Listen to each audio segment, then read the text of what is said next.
మత్తయి సువార్త 26వ అధ్యాయం 36వ వచనం. అంతటా యేసు వారితో కూడా గెత్సెమనే అనబడిన చోటుకు వచ్చి, నేను అక్కడికి వెళ్ళి ప్రార్థన చేసి వచ్చే వరకు మీరు ఇక్కడ కూర్చుండడని శిష్యులతో చెప్పి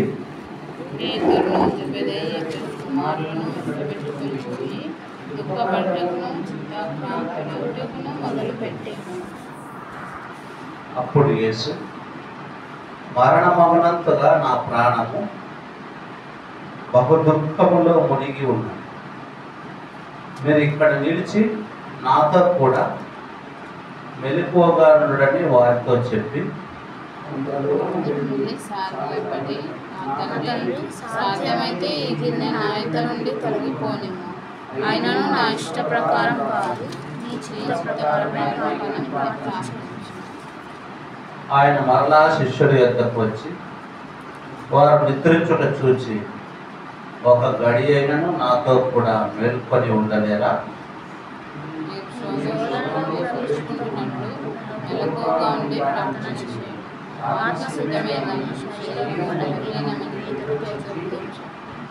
మరలా రెండవ మారు వెళ్ళి, నా తండ్రి, నేను దీనిని త్రాగితేనే కానీ ఇది నా యొద్ద నుండి తొలగిపోవుట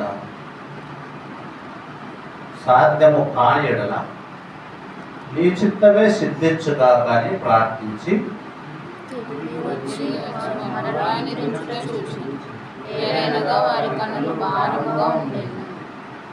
అందరూ కలిసి చదువు.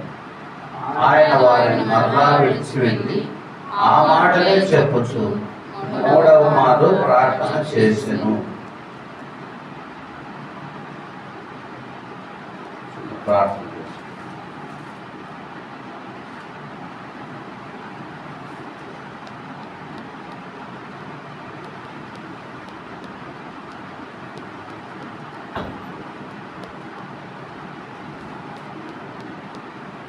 యేసురాజా స్తోత్రం. మంచి దేవుడా, గొప్ప దేవుడా, రాత్రి చిన్న మందగా ఈ స్థలానికి చేరుతావు. మీరు ఇచ్చిన శ్రేష్టమైన సమయమకై వందనాలు. అలాగే మీరు ఇచ్చిన కృపపై స్తోత్రం. అవును, స్తోత్రం దేవా. అయ్యా, పగలంతా మాతో ఉన్నారు. ఆయా ప్రయాణాలు, ఆయా పనులన్నింటిలో మీ కృపా సహాయం చేసింది. రాత్రి మీ పాదములు చెంత చేయండి దేవా. తండ్రి, మీరు ఆశించినట్టుగా ప్రార్థించేటువంటి అనుభవం లేదు. ఆ గెత్సెమనేను మీ ప్రార్థన అనుభవాన్ని మాకు బయలుపరచు. గెత్సెమనేలో దేవా, మీరు చివరి గడియలు తండ్రి చిత్తం నాకు అప్పగించుకున్నట్టు ఆ శ్రేష్టమైన అనుభవం మాకు కూడా తెలియచ్చు. దేవా, 36వ వచనం నుంచి 44వ వచనం వరకు ఉన్నటువంటి సంపదలను మాకు బోధించు. మేము ఏ పాఠము నేర్చుకోవాలి, ఎలా ప్రార్థించాలి దర్శించు. మాకు కూడా అలసట, నిద్రమత్తు తొలగించు. కనికరం చూపి మీ ఘనత మహిమ ప్రభావంతో నేను కూడా నిలబడుతున్నాను. దేవా, నన్ను కూడా మీ నోటి పూరగా చేసుకో. మీరు పలకము ఆ మాటలు నేను సాధనముగా ఉంది మీరు పలికించుకోమని మీ ఆత్మ సహాయం చేత నడిపించి మహిమ తెచ్చుకోండి. యేసయ్య నామమున ప్రార్థించి అడిగి వేడుకొని సాగుకోవాలి తల్లి. ఆమేన్.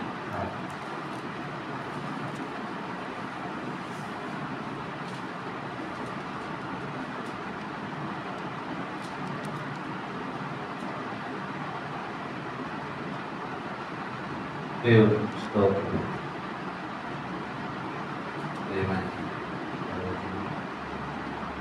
రాత్రి సమయంలో చేరవచ్చు వాళ్ళందరూ కూడా పేరు పేరున వందనములు.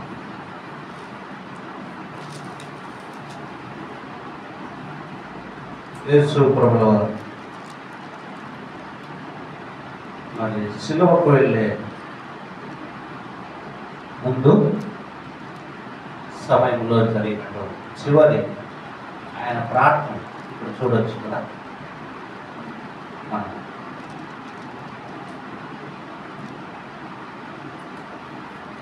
అంతటా యేసు వారితో కూడా గెత్సెమనే అనబడినటువంటి చోటికి వచ్చి వారితో అంటున్నాడు, నేను అక్కడికి వెళ్ళి ప్రార్థన చేసి వచ్చే వరకు మీరు ఇక్కడ కూర్చుండని శిష్యులతో చెప్పి. చూడండి, నేను అక్కడికి వెళ్ళి ప్రార్థన చేసి వచ్చే వరకు మీరు ఇక్కడ కూర్చుండని శిష్యులతో చెప్పి పేతురును జెబెదయి ఇద్దరు కుమారులను వెంట పెట్టుకుని పోయి దుఃఖపడుటకును చింతాక్రాంతుడగుటకును మొదలు పెట్టెను.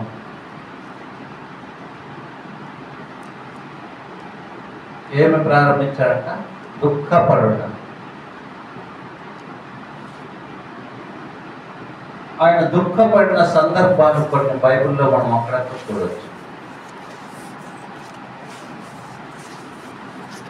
ఒక సందర్భము యెరూషలేము, ఆయన ఇలా వాపోయారు, యెరూషలేమా యెరూషలేమా అని వాపోతాడు. కోడి తన పిల్లలను రెక్కల కింద చేర్చుకోవాలని ఎలాగైతే అది ఆశపడుతుందో అలాగూ చేర్చుకోవాలని చూస్తుంది, కానీ మీరు వల్లకపోతుంది అని ఇప్పుడు వాపోయాడు. ఆ యెరూషలేము ప్రజలను కూర్చి, ఆ ఇశ్రాయేలు జాతి ప్రజలను కూర్చి ఆయన ఎంతగానో వాపోయినట్లుగా చూడవచ్చు. అలాగూ మరి ప్రియ లాజరు చనిపోయినప్పుడు ఒక్కసారి కదా అప్పుడు కూడా కన్నీళ్ళు ఇచ్చినట్లుగా చూడవచ్చు. కొన్ని సందర్భం ఇక్కడ చివరిసారిగా శిలువకు వెళ్ళే ముందు దుఃఖపడుటకును చింతాక్రాంతుడగుటకును మొదలు పెట్టాడు. పేతురు జెబెదయి యొక్క ఇద్దరు కుమారులు. అప్పుడు యేసు ఏమంటున్నాడు చూడండి, మరణమగునంతగా నా ప్రాణము బహు దుఃఖములో మునిగి ఉన్నది. వాళ్ళతో చెప్తున్నాడు, నాకు ఎంత దుఃఖం ఉందంటే మరణమగునంతగా నాకు దుఃఖం కలుగుతున్నది. మీరు ఇక్కడే ఉండండి, నాతో కూడా మెలకువగా ఉండండి అని వారితో చెప్పాడు. అక్కడ శిష్యులతో చెప్పాడు. 39లో కొంత దూరం వెళ్ళి సాగిలపడి, నా తండ్రి సాధ్యమైతే ఈ గిన్నె నా యొద్ద నుంచి తొలగిపోనేమో, అయినను నా ఇష్ట ప్రకారం కాదు నీ చిత్త ప్రకారమే కానిమ్మని ప్రార్థించింది. చూడండి, ఈ గిన్నె నా యొద్ద నుంచి తొలగిపోలే. ఏమి గిన్నె? ప్రాణార్పణముగా పోసే సమయం, ఆయన ప్రాణములు సిలువకు అప్పగించే సమయము. ఆ గిన్నె తాగాల ఆయన. అక్కడ సిలువకు అప్పగించి ప్రాణములు పెట్టాలి. అందుకే అక్కడ సాగిలపడి ఆయన చేసిన ప్రార్థన చూడు. తండ్రి, సాధ్యమైతే ఈ గిన్నె నా యొద్ద నుంచి తొలగిపోనిమ్ము.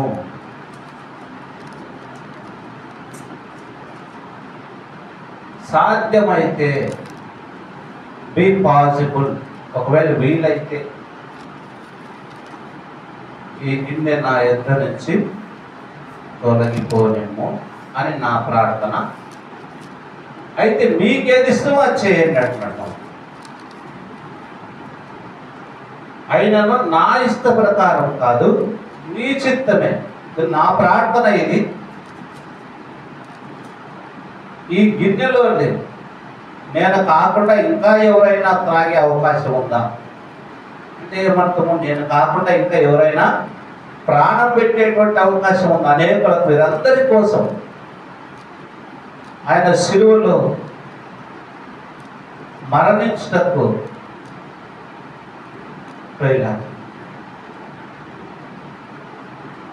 ఆ దుఃఖపడుతూ ఆ సమయంలో ఆయన చేసిన ప్రార్థన చూడి, నా యొద్ద నుంచి తొలగిపోని, ఈ గిన్నెను నా యొద్ద నుంచి తొలగిపోనిము, అయినా నా ఇష్ట ప్రకారము కాదు, నీ చిత్త ప్రకారమే కానిమని ప్రార్థించెను. ఆయన ప్రార్థన, అయ్యా నీ చిత్త ప్రకారమే చెయ్యి, నీ ఆలోచన ప్రకారమే చెయ్యి, నీ ఉద్దేశం ప్రకారమే చెయ్యి. అనేక దినాల యొక్క ప్రణాళిక కదా, పాత నిబంధన ప్రవక్తల చేత, అనేకుల చేత చెప్పబడి లోకరక్షకుడు పుడుతూ ఉన్నాడు. ఆయనకి ఇమ్మానుయేలు అని పేరు పెడతారు. యెషయా గ్రంథంలో అనేక సార్లు మనకు శిశువు పుట్టెను అట్లాగా అనేక ప్రవచనాలు. ఆయన పుట్టాల్సింది ఎందుకు? శిలువలో ప్రాణము పెట్టడానికి. అయినా ఒక మనిషిగా ఆయన శరీరంతో ఉన్నాడు కాబట్టి ఆయన చేసినటువంటి ప్రార్థనను మనం చూస్తూ ఉంటాం. ఏ మనిషి అయినా చూడండి, ప్రాణాలు పెట్టాలని తెలిస్తే ఆయన యొక్క స్పందన ఎలా ఉంటుంది. అందుకే ఆ సిచ్యువేషన్ ఆయన తట్టుకోవడానికి ఏం చేశాడంటే అక్కడ ఆ ప్రార్థనలో ఆయన యొక్క గడపడానికి ఇష్టపడినాడు. ప్రార్థించెను. మనకు అక్కడ 3 సార్లు ప్రార్థించినట్లుగా చూడొచ్చు. 41లో కూడా మీరు శోధనలో ప్రవేశించకుండానట్టు మెలకువగా ఉండి ప్రార్థన చేయుడు. శోధనలో ప్రవేశించ, ఇక్కడ యేసు ప్రభుల వారు కూడా ఒక విధమైనటువంటి శోధనను ఆయన ఎదుర్కొంటున్నాడు. ఎందును బట్టి? తన యొక్క శరీరమును బట్టి కదా. ఇక్కడ రాయబడింది, ఆత్మ సిద్ధమే కానీ శరీరము బలహీన. అయ్యా ఆత్మ అర్పించడానికి సిద్ధంగా ఉన్నాను, కానీ ఏమి వెనుకకు లాగుతుంది? శరీరం వెనుకకు లాగుతుంది కదా. అనేక సార్లు దేవుడి సన్నిధికి వెళ్ళాలనుకున్నప్పుడు జరిగేటువంటి సంఘటన ఇదే. ఒకవైపు ఆత్మ, మనతో ఉన్నటువంటి ఆత్మ దేవుడు ప్రార్థన, ఆరాధన, సహవాసములకు వెళ్ళాలనిపిస్తారు, కానీ శరీరం ఏం చేస్తుంది? ఇబ్బంది అలసిపోయినప్పుడు సాయంకాలం వరకు డ్యూటీలో ఈ వారం అంతా పోతున్నాం, ఈరోజు ఒక్కరోజు పోతుంటేమో శరీరం యొక్క బలహీనత. సాక్షాత్ యేసయ్యనే ఆ శరీరం ఏం చేసిందంటే వెనుకకు లాగింది. అందుకే శోధనలో ప్రవేశించకుండా అని చూస్తాం. శోధన ఆత్మకు సంబంధించి కార్యం జరిగించాలా, శరీరం యొక్క కార్యం నెరవేర్చాలి. ఇది ఒక రకమైనటువంటి శోధన. అనేక మార్లు ఈ శోధనలు మన జీవితాల్లో మనం కూడా ఎదుర్కొన్నటువంటి సందర్భాలు ఎన్నో. దేవుని పద్ధతి నెరవేర్చాలా, లేకపోతే లోక పద్ధతి నెరవేర్చాలనేటువంటి ఇది ఒక రకమైనటువంటి శోధన ప్రియ. అందుకే శోధనలు ప్రవేశించకుండాన్నట్లు, శోధింపబడకుండాన్నట్లు శరీరమును బట్టి ఎదురయ్యేటువంటి శోధన. మన బైబిల్ గ్రంథంలో ఆది కాండం నుంచి కూడా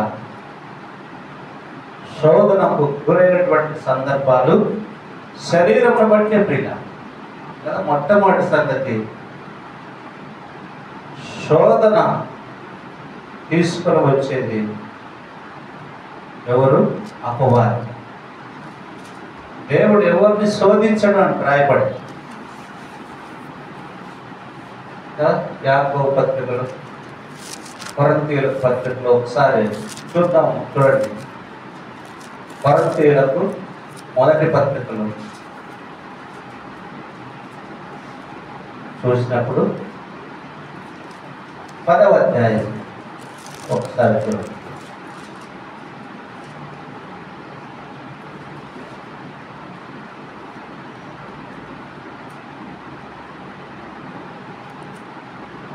పట్నోడవ వచనం. సాధారణంగా మీకు సంభవింపలేదు. దేవుడు నమ్మదగిన వాడు, శోధింపబడినయడు, సహింపగలుగుటకు శోధనతో కూడా తప్పించుకున్న మార్గమును కలుగచేయును. శోధన ఇది మనుషులకి ఎదురయ్యేటువంటి శోధన. మనుషులకు ఎంత ఎదురవుతుందో అంతే, ఒక్కొక్కరికి అంతే పరిమాణంలో ఎదురవుతుంది. దేవునికి తెలుసు. మరి యోబుని శోధించాడు. ఎంత శోధించాడు కదా? దేవుడు శోధించలేదా? అపవాదే శోధించటకు అడిగాడు. తన పిల్లలు పోయారు, తన ఆస్తి అంతా పోయింది, తనకు జబ్బు వచ్చింది, చివరికి తన భార్య కూడా మళ్ళీ అక్కడ ఉంచాడు. ఇప్పుడు పిల్లలు అంతా పోయినప్పుడు భార్య కూడా పోలేదా? మరి మళ్ళీ ఆమెను ఎందుకు పెట్టినాడంటే శోధించడానికి. ఒకటి అపవాది శోధిస్తూ తన ఆస్తిని, తన ఆరోగ్యాన్ని, సమస్తమును కోల్పోయినట్లుగా చేశాడు. చివరికి భార్య నుంచి భార్య చేత మళ్ళీ ఇప్పుడు ఎదుర్కొన్నటువంటి శోధన తెలుసా? సరే అవన్నీ పోయినాయి అనుకుంటే భార్య ఏమంటుంది? ఇంకా ఎందుకు నువ్వు దేవుని పట్టుకొని ఆయన గురించి ఆయన్ని దూషించి నువ్వు కూడా చనిపోండి దాన్ని. ఇది శోధన. నిజమేమో మనుషులకు కలుగు శోధన. అలాంటివి మనకు దేవుడు అనుమతించడు, అలాంటి శోధన. కారణం ఏమంటే మన భక్తి, మన విశ్వాస పరిమాణం ఎంతుందో అంతవరకే అనుమతిస్తాడు. అది మనం జరిగేది శోధన. కనుక మనుషులకు సాధారణంగా మనుషులకు కలిగేటువంటి శోధన మనం ఎంత సహించగలమో అంతవరకే ఎదరవు కదా. ఇక్కడ యాకోబు పత్రికలో కూడా చూస్తే గిన ఆ శోధన గురించి ఏం చెప్తాడు చూడండి ఒకసారి. యాకోబు భక్తుడు 1వ అధ్యాయము 12వ వచనం. శోధన సహించువాడు ధన్యుడు, అతడు శోధనకు నిలిచిన వాడై ప్రభువు తన్ను ప్రేమించు వారికి జీవ కిరీటం పొందును. దేవుడు కీడు విషయమై శోధింపబడినేరడు, ఆయన ఎవరిని శోధింపడు కనుక ఎవడైనా శోధింపబడినప్పుడు నేను దేవుని చేత శోధింపబడుచున్నానని అనకూడదు. ప్రతి వాడు తన స్వకీయమైన దురాశ చేత ఈరోబడి మరల కొలుపబడిన వాడై శోధింపబడును. ఇక్కడ శోధన మరి దేవుడు పంపించేది కాదు, అపవాది మనుషులు వీళ్ళు తీసుకుని వచ్చేవాడు. అందుకోసం అంటుందా శోధన సహించువాడు ధన్యుడు, అతడు శోధనకు నిలిచిన వాడై ప్రభువు తనను ప్రేమించు వారికి వాగ్దానము చేసిన జీవ కిరీటము పొందును. ఎవరికి ఈ శోధనలు అనుమతించబడతాయి ప్రియులారా? ఎవరైతే జీవ కిరీటం కోసం ప్రయాసపడతారో, ఎవరైతే ఆ అక్షయ కిరీటం కోసం ప్రయాసపడతారో, ఎవరైతే ఆ పరలోక రాజ్యం కోసం ప్రయాసపడతారో, ఎవరైతే పరిశుద్ధంగా ఉండడం కోసం ప్రయాసపడతారో, ఎవరైతే దేవుని కోసం రోషంగా నిలబడడానికి కోసం ప్రయాసపడతారో, ఎవరైతే దేవుని కోసం రోషం కలిగి జీవించడానికి ఇష్టపడతారో ప్రియులారా, అట్టి వారికి అందరికీ ఎదురవుతాయి శోధన. అలా కొంతమంది ఏ వాడికి ఆ గొడుగు పడతారు కదా, చర్చ్ లేకపోతే చర్చ్ గొడుగు, బయట అన్నిలు దగ్గరికి అన్ని ఆలోచన అన్ని కార్యక్రమాల్లో వాళ్ళు చేస్తూ ఉంటారు. అట్లాంటి వాళ్ళకి ఏమి ఎదురుతాం? పరిశుద్ధంగా ఉండాలని ఎవరైతే ఆశపడతారో అట్టి వారికి జీవ కిరీటము, దేవుని రాజ్యం ఎవరు సంపాదించుకోవాలని ప్రయాసపడతారో అట్టి వారికే శోధనలు ఇవి ఎదురవుతాయి. అక్కడ శోధన గురించి యేసు ప్రభుల వారు వారిని గురించి హెచ్చరించాడు. శోధనలో మీరు ప్రవేశించకుండా జాగ్రత్త పడి. ఇక్కడ కూడా యేసయ్య శోధన గురి అయ్యాడు కదా. ఎందుకు? శరీరం అంట శోధన తీసుకొని వచ్చింది. నువ్వు కాకుండా వేరే వాళ్ళు లేరా శిలువలోకి ఎక్కే? అందుకోసం ఆయన చేసిన ప్రార్థన ఏంటి? ఈ గిన్నె దేవా నీ చిత్తమైతే ఈ గిన్నె నా యుద్ధ నుంచి తొలగించు. అంటే ఇక దాని అర్థమేమి? నేను కాకుండా ఇంకా ఎవరైనా ప్రాణం పెట్టగలిగి ఉంటే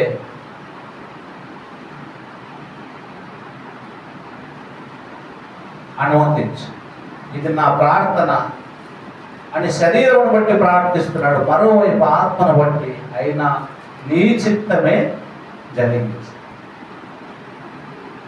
నీ చిత్తమే జరిగించు అని సాగిలపడి ప్రార్థన చేశాడు. ప్రియ భక్తుల్ని ఎవరిని శోధించకుండా వదిలిపెట్టలేదు. వాడి యొక్క పని, అపవాది యొక్క పని కదా ఆరంభంలోనే మనం చూస్తాం. ఆదికాండం 3వ అధ్యాయం 1వ వచనంలో చూడండి, వాడు అపవాది చేసినటువంటి శోధన ఎలాగో శోధించాడు. సమస్త భూజంతువులలో సర్పము యుక్తి గలదై ఉండెను. ఇది నిజమా? ఈ తోట చెట్టులో దేని ఫలములను మీరు తినకూడదని దేవుడు చెప్పెనా అని అడిగాను. అక్కడ ప్రశ్న మార్కు పెట్టింది వాడు అపవాది. మొట్టమొదటి ప్రశ్న. అంతవరకు దేవుడు అలాంటి ప్రశ్నలతో కూడినటువంటి పరిస్థితి తీసుకొని రాలేదు. కానీ అపవాది తీసుకొని వచ్చి, చూడండి 2వ వచనం అంటున్నాడు, అందుకు స్త్రీ, ఈ తోట చెట్ల ఫలములు మేము తినవచ్చును, అయితే తోట మధ్య ఉన్న చెట్టు ఫలముల గురించి దేవుడు మీరు చావకూడనట్లు వాటిని తినకూడదని వాటిని ముట్టకూడదని చెప్పానని సర్పముతో నేను. అందుకు సర్పము, మీరు చావనే చావదు. మరేం దేవుడు ఏం చెప్పినాడు? ఆ మధ్యలో ఫలం తింటే మీరు చేస్తారన్న. కానీ ఇప్పుడు వీడు అపవాది ఏం చెప్తున్నాడు? మీరు చావనే చావరు కదా. ఆత్మీయుల జీవితాల్లో ఇలాంటి పరిస్థితులే వస్తాయి. ఏమో ఒక్కరోజు ప్రార్థన పోకుంటే ఏమీ కాదు, ఒక్కరోజు ఆరాధన పోకుంటే ఏమీ కాదు. కరెక్ట్గా అప్పుడే అపవాది ఏదో ఒక ఉచ్చు వేసిన్నాడు. అక్కడ ప్రారంభించి అక్కడ ఏమైంది? ఇప్పుడు వాళ్ళకి ఆదామవులు అక్కడ డిఫెన్స్లో పడిపోయారు. ఇప్పుడు దేవుడు చెప్పింది నల్లా, అపవాది చెప్పింది నల్లా, సాతాను చెప్పింది నల్లా. దేవుడు చెప్పింది వినాలా, సాతాను చెప్పింది వినాలా అనేటువంటి ఒక రకమైనటువంటి ఒత్తిడికి గురైపోయారు. ఇంకా దేవునికి మించి ఇదిగో మీరే ఏమన్నాడు? మీరు వాటిని తింటే మీ కన్నులు తెరవబడతాయి, మీకు మంచి చెడ్డ తెలుస్తాయి, దేవతల వలె ఉంటారని ఆ స్త్రీతో చెప్పాలి. చూడండి, ఫైనల్ మీరే దేవుడు. లాస్ట్ ఈ దినాన అనేకులు అంటున్నారు కదా, అహం బ్రహ్మస్మి. ఎవరు వీళ్ళు? ఈ మాట ఉపయోగించాలి ఎవరు? యోగా చేసేవారు. నీకు నువ్వే దేవుడు ఇంకా అని వాళ్ళ ఉద్దేశం. నువ్వే దేవుడు. ఇదిగో ఈనాడు అనేకులు అలాగూ మోసగించబడుతున్నారు. ఈనాటికి కూడా అపవాది చేత మీరే దేవతల వలె ఉంటారు. అదే మోసమే ఈనాటికి కూడా మోసగించబడుతూ శోధించబడుతూ ఉంటుంది.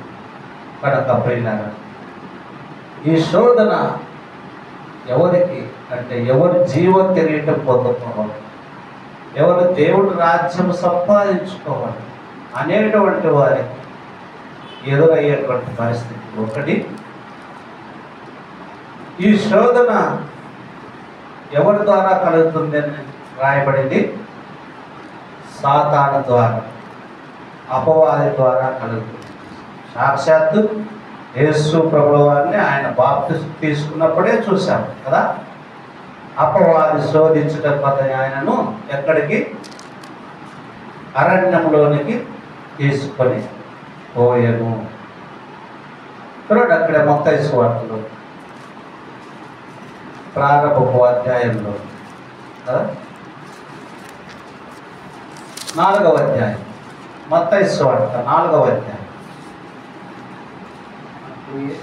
అప్పుడు యేసు అపవాది చేత శోధించబడటకు ఆత్మ వలన అరణ్యమునకు కొనిపోబడిన. చాలు,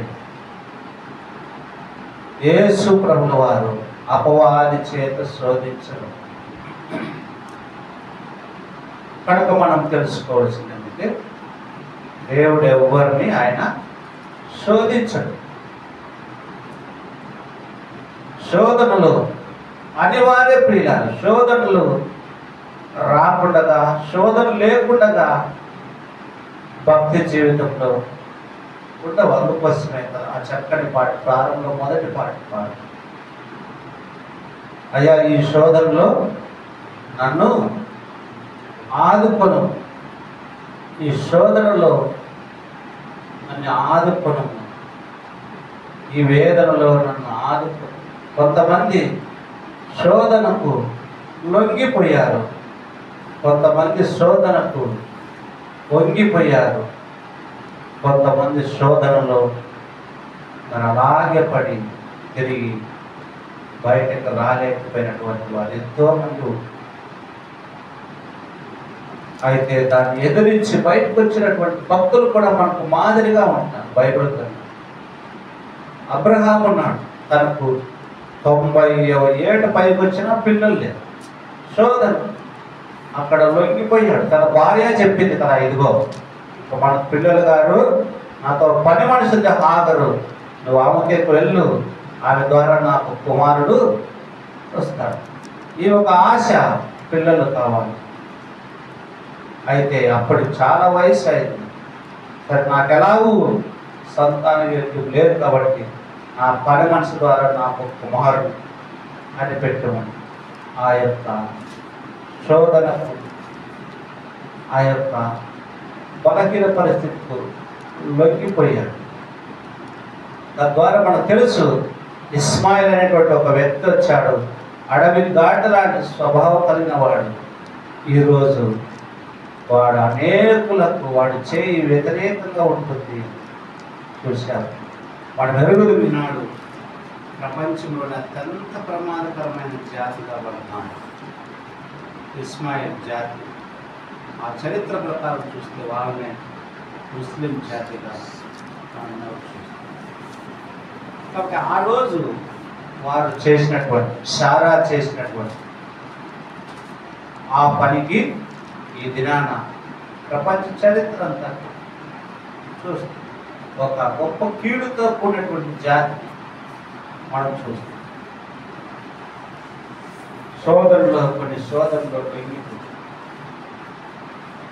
కొంతమంది సోదరులు నిలబడి సాధించుకొని విజయవంతంగా ముందుకు సాగారు. ప్రవక్తలు, ఏలియా లాంటి ప్రవక్త, భక్తులలో మరి యాకోబు కుమారుడైనటువంటి యోసేపు, ఇలాంటి వారు అనేకమైనటువంటి సోదరులు గెలిచి ఉన్నారు. అక్కడ ఒక అపవాది చోటు ఇవ్వకుండా వాళ్ళలా సాగినట్టుగా చూడవచ్చు. కనుక చూడండి, శోధించేటువంటి వారు శోధనలకు అనుమతి తీసుకుని వచ్చేది, అవి కూడా దేవుని అనుమతితోనే వాడు శోధిస్తాడు. ఎంతవరకు అంటే నీవు నేను ఎంతవరకు తట్టుకోగలమో అంతవరకే శోధిస్తాం. ఇక్కడ భక్తులు, ఇక్కడ శిష్యులు కూడా హెచ్చరించింది అదే, ఇదిగో మీరు శోధనలోకి ప్రవేశించి. ఆయనే శోధనకు గురయ్యాడు. ఆ సమయంలో, శిలువకు వెళ్ళే సమయంలో మరి ప్రాణం పెట్టాలా, శరీరం బట్టి వెనకడుగు వేయాలని ఆయన ప్రార్థన చేసుకున్నాడు. మన సొంత జ్ఞానం ప్రకారం ఆలోచించలేదు. తండ్రికి ఆయన అప్పగించుకున్నాడు, తండ్రి నీ చిత్తమే సిద్ధించు, నీ చిత్తమే సిద్ధించును. శోధన ప్రియ, నేత్రాశ, శరీరాశ, జీవపు డంబములు తీసుకుని వచ్చినట్లుగా ఇప్పుడు చూడొచ్చు. 4వ అధ్యాయంలో చూసినప్పుడు వాడు ఏం తీసుకొచ్చాడు? మొదట 3వ వచనంలో శోధకుడు, ఆ శోధకుడు ఆయన యుద్ధకు వచ్చి, ఆ శోధకుడు అన్నాడు కదా, టెంప్టర్, ఆ శోధించేటువంటి వాడు ఆయన యుద్ధకు వచ్చి ఏమన్నాడంట? నీవు దేవుని కుమారుడైతే రాళ్ళను రొట్టెలన్నట్లు ఆజ్ఞాపించు. 40 దినాల నుంచి ఉపవాసం ఉన్నావుగా, ఇది ఉపవాసం అంతా 40 దినాలు అయిపోయిన తర్వాతన నువ్వు వచ్చేదా? నువ్వు దేవుని కుమారుడు కదా, రాళ్ళని రొట్టెలుగా మార్చుకో కదా. వాడు దేవుని వాక్యం తెలుసు అపవాది. ఆ దినాల్లో 3 దినాలుగా ఆహారం లేకుండా అరణ్యంలో ఉన్నవాడు ఏం చేశాడు? 5 రొట్టెలు 2 చేపలను వేల మందికి పంచినటువంటి వాడు కదా. ఆ లేఖనాలనే తీసుకుని వచ్చినాడు, వాక్యమే తీసుకుని వచ్చాడు శోధించి చెప్పినాడు. ఈ రాళ్ళు రొట్టెలుగా చేసుకొచ్చారు అంటే శరీరాశ. అప్పుడు 40 దినాల నుంచి ఉపవాసం అంటే ఎంతో బలహీనంగా ఉంటుంది, శరీరం బలహీనంగా. అందుకోసం అక్కడ సిలువకు వెళ్ళే ముందు రాయబడింది, ఆత్మసిద్ధమే కానీ శరీరము బలహీనం. శరీరం బలహీనం. అక్కడ శరీరాన్ని తీసుకొని వచ్చాడు కదా. తర్వాత నేత్రాశ 5వ వచనంలో చూడండి, అపవాది పరిశుద్ధ పట్టణంలో ఆయన తీసుకొని పోయి దేవాలయ శిఖరమును ఆయన నిలువబెట్టి, నీవు దేవుని కుమారుడు అయితే కిందికి దుంకు, ఆయన నిన్ను గూర్చి తన దూతలకు ఆజ్ఞాపించును, నీ పాదం ఎప్పుడైనా రాతికి తగలకుండా వారిని చేతులతో ఎత్తుకొందరని రాయబడి ఉన్నది కదా. అక్కడ కూడా మళ్ళీ వాక్యాన్ని తీసుకొని వచ్చాను శోధించి, నువ్వు దుంకు. ఎందుకు అంత ఎత్తైన ఆ కొండ స్థలం నుంచి కిందకు దూకంటున్నాడంటే, ఆయన తిరిగి 40 దినాల ఉపవాసం అనంతరము ఆయన ఎక్కడికి రావాలి? యెరూషలేముకు రావాలి. ఉపవాసం అనంతరం ఆ యొక్క పట్టణంలోకి రావాలి.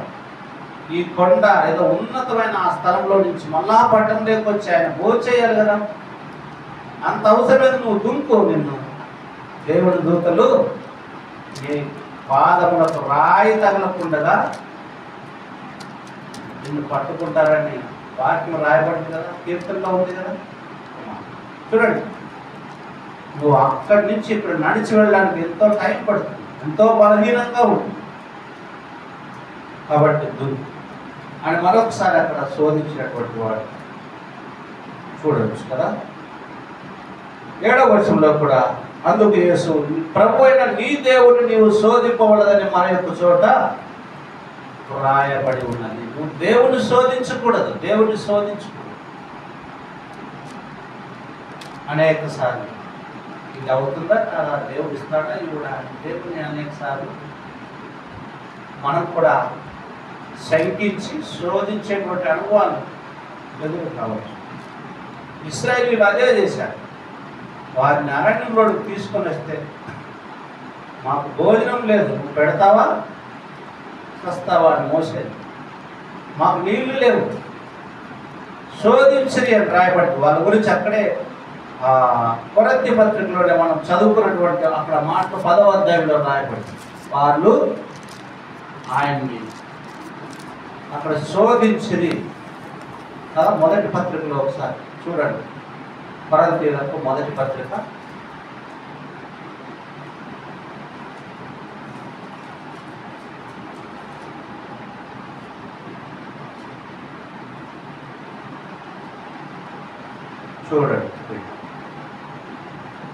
10వ అధ్యాయంలో మనకు కనిపిస్తారు.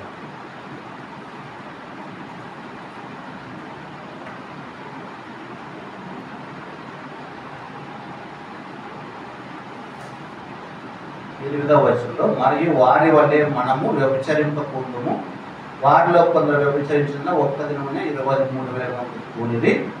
మనము ప్రభువును శోధింపక ఉందుము, వారిలో కొందరు శోధించి సర్పము వలన నశించింది, మీరు సనుగకుడి, వారిలో కొందరు సనిగి సంహారకుడి చేత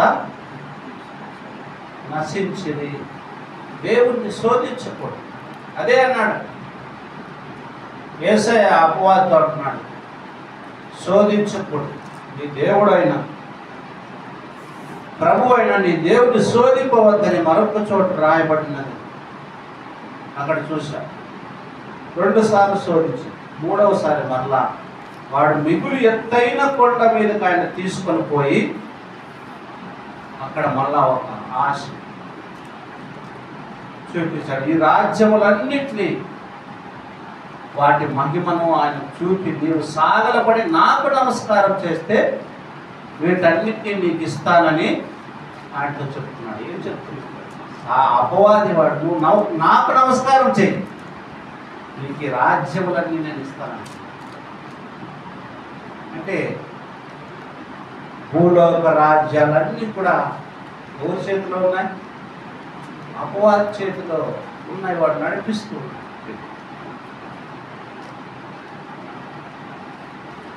అక్కడ రాజ్యం ఆశ చూపిస్తున్నాడు. నాకు నమస్కారం చేస్తే ఇవన్నీ నీకు ఇస్తానని చెప్తే యేసు వాడుతూ అంటున్నాడు, సాతానా పొమ్ము, ప్రభు అయిన నీ దేవునికి మొక్కి ఆయనను మాత్రమే సేవించవలెనని రాయబడి ఉన్నది. అంతటా అపవాది ఆయనను విడిచిపోగా ఇదిగో దేవదూతలు వచ్చి ఆయనకు పరిచర్య చేసింది. ప్రియమైన శోధనలో ప్రవేశించకున్నట్లుగా జాగ్రత్త పడండి. ప్రార్థన వాక్యమే, వాక్యం ద్వారానే వాక్యమే బదులు చెప్తూ వచ్చాడు కదా యేసు ప్రభు ద్వారా. వాక్యం ఇట్లా ఉంది కదా అనేవాడు అపవాదంటే, మరొక చోట వాక్యం ఇలా చెప్పబడింది అని రాసి చెప్తూ వచ్చాడు.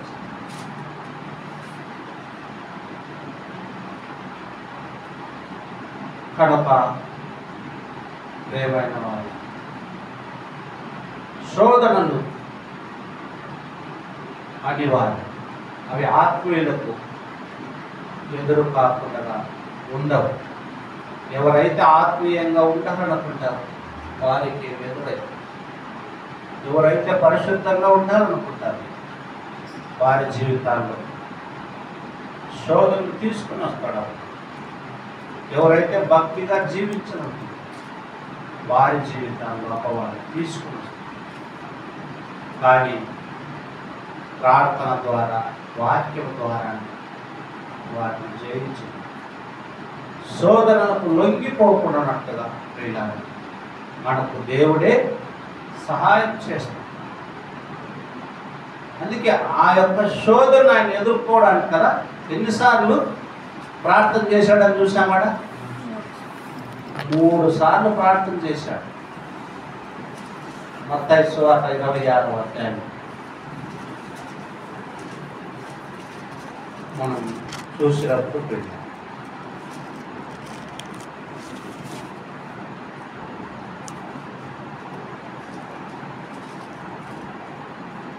నలభై 42వ వచనంలో కూడా కదా ఆ మాట చూసాం.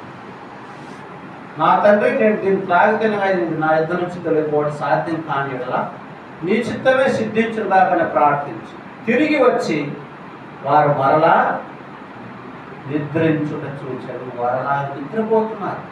అక్కడికి వారు నిద్రమత్తుతో అలసటతో ఉన్నారు. ఈయన ప్రార్థనలో గడుపుతున్నాడు, వారు నిద్రమత్తులో ఉంటున్నారు. మరలా నిద్రించుట చూచారు. ఏలనగా వారి కన్నులు భారముగా ఉండేను. ఆయన వారిని మరలా విడిచి వెళ్ళి ఆ మాటలే చెప్పచ్చు 3వ మారు ప్రార్థన చేశాడు. కనీసం ఆయన కొంత సపోర్ట్గా ఉంటారనుకున్నాడు. ప్రార్థన వీళ్ళ శిష్యుల ప్రార్థన చేస్తే కొంత ఆ పరిస్థితి ఎదుర్కోవచ్చు అనుకున్నాడేమో యేసు ప్రభువు. ఆ సిలువకి వెళ్ళేటువంటి ఆ పరిస్థితిని ఎదుర్కోవచ్చు అనుకున్నాడేమో. అందుకోసమే మీరు శోధనలో ప్రవేశించుకున్నట్లుగా, శోధనలో పడుకున్నట్లుగా మెలకువగా ఉంది. మెలకువగా అంటే ఇలా 2 అర్థాలు. ఒకటి ఆత్మీయంగా, 2 శారీరకంగా. 2 రీతిలుగాను మెలకువగా ఉండాలి. శారీరకంగా, ఆత్మీయంగా 2 విధానాలు. ఆత్మీయంగా అంటే వాక్యము, ప్రార్థన, పరిశుద్ధత, ఈ 3 విషయాల్లో జాగ్రత్తగా ఉంది. అది మెలకు. శారీరకంగా అంటే భౌతికంగా కూడా జాగ్రత్తగా ఉండాలి. లేకుంటే అనవసరమైనటువంటి ఈ శోధనను బట్టి దెబ్బలు, గాయం కదా ఎదుర్కోవడం. అందుకే అక్కడ ఆయన రాశాడు, మరి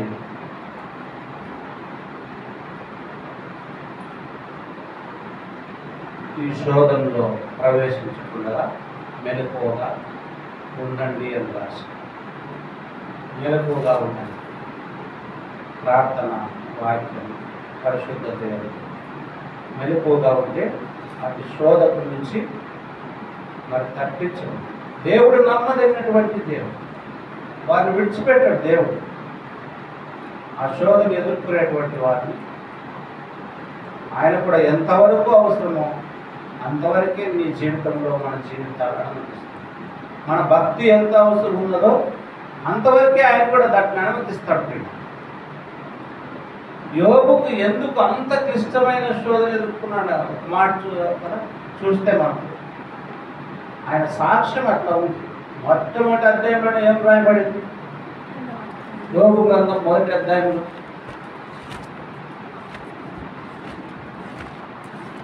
చూడండి. మొదటి అధ్యాయంలో మొదటి వచనం చదవండి. ఊజు దేశమందు యోబు అను ఒక మనుషుడుండెను. అతడు యథార్థవర్తనుడును న్యాయవంతుడునై దేవుని యందు భయభక్తులు కలిగి చెడుతనము విసర్జించిన వాడు. చాలా ఇంత సాక్ష్యం ఉన్నది, ఇంత ఆత్మీయత ఉన్నది ఆయనలో. ఊజు దేశమునందు యోబు అనే ఒక మనుషుడుండెను. ఆ దేశంలో ఇంక వేరే భక్తులే లేరా? ఊజు దేశంలో అయితే ఒక మనుషుడు, ఈ మనుషుడి గురించి ఎందుకు రాయబడిందంటే అతడు ఎలాంటి వాడంట? యథార్థవర్తనుడు.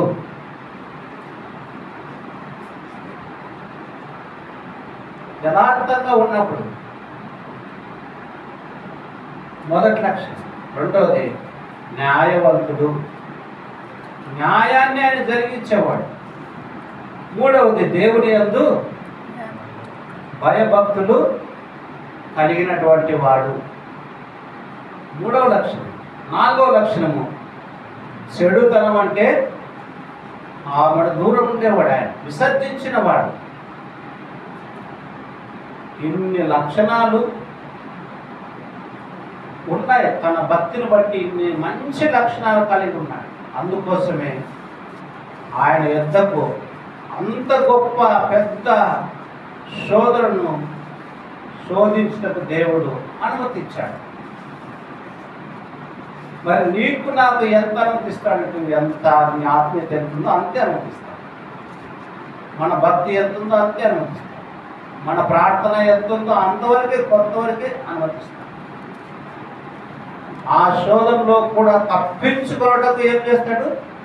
ఆయనే మనకు సహాయం చేస్తాడు కదా, ఆయనే మనకు సహాయం చేస్తాడు. మనం యాకోబు పత్రిక మొదటి అధ్యాయంలో చూసుకున్నప్పుడు అదిగో తన్ను ప్రేమించమని, దేవుడిని ఎవరు ప్రేమిస్తారో వాళ్ళకే శోధన. దేవుని నీతి రాజ్యాన్ని, ఆయన కిరీటాన్ని, ఆయన రాజ్యంలో కిరీటం నేను సంపాదించుకోవాలని ఎవరైతే ఆశ కలిగి ఉంటారో అట్టి వారికి ఈ శోధనలు ఎదురవుతాయని చూసాము.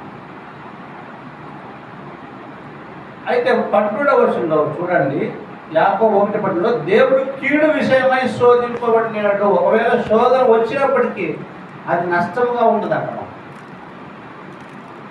అది చెడుగా ఉండదు. దాని ద్వారా ఏమవుతుంది? మన భవిష్యత్తులో ఇంకా మేలే జరుగుతుంది కదా. మనకు భక్తులు చూసుకోవచ్చు.